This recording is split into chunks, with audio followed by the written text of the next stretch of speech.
Okay, so today I'm going to be showing you a demonstration on how to create an HTML form. You'll notice on the screen here you have an example contact form here. You've got a field that has first name, last name. You've got a section here that asks for your gender, which is male or female. You've got email address with another field here. You've got a subject, you've got a text area, and then you've got a button down here as well. So let's go ahead and jump over to the our editor here, and I've got a blank HTML file. I'm going to go ahead and create some space down here. And the first thing I'm going to do is I'm going to go ahead and create a form. The form tag is started with an opening form and a closing form tag here. And the first thing we want to do is we want to input two fields for our first and our last name. So I'm going to go up here and I'm going to create a paragraph tag. I'm going to say first name, and then I'm going to go ahead and type in my input. Input, you have to give it a type, equals, and the kind for here is text. Okay, then you should also give it a name as well, which I would just say first name. And that's your first form field. Close the tag there. So I'm going to go ahead and go File, Save As, Contact.html. I'll save it to my desktop.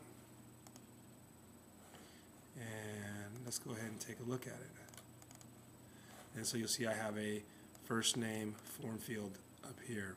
So I'm going to go ahead and jump back over to my code, and I'm going to do a couple of more. I'm going to do a P, last name, input type equals text, name equals last name. Now, don't worry about the naming conventions here. The reason we're naming these is for later on when we use a script to enable the form to actually do something. But right now, this is just a way for it's just a way for you to make sure you have everything set up and open. Now we're going to do another type of set of inputs. I'm going to put an HR in here to separate them, and I'm going to go P, and I'm going to do I'm going to say please select your gender, and this is going to be a little list here. So I'm going to go input, actually I'm going to say male, input type equals, now we're going to say radio, and name equals gender. Oops, got a spelling error up here. And I'm going to go ahead and close that. Oops, forgot to close that.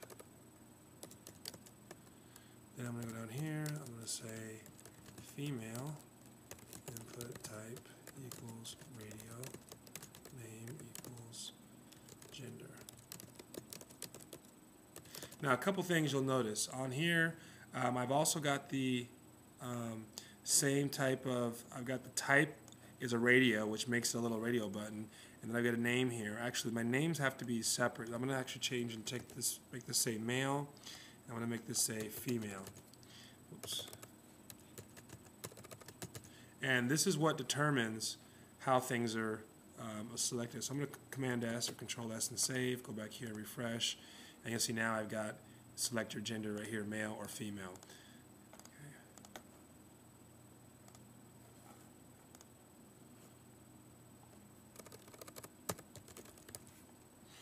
Actually, I just realized I made it like a checkbox. It does have to be the same thing, because a difference between a radio button and a checkbox is you can't have both checked at the same time. So notice here how they're not checked at the same time. And so those are creating the form field basics. Again, let's take a quick look at the code. I have an input here, a type, and I have a text. I've got first name, last name, and then I've got a input type as a radio.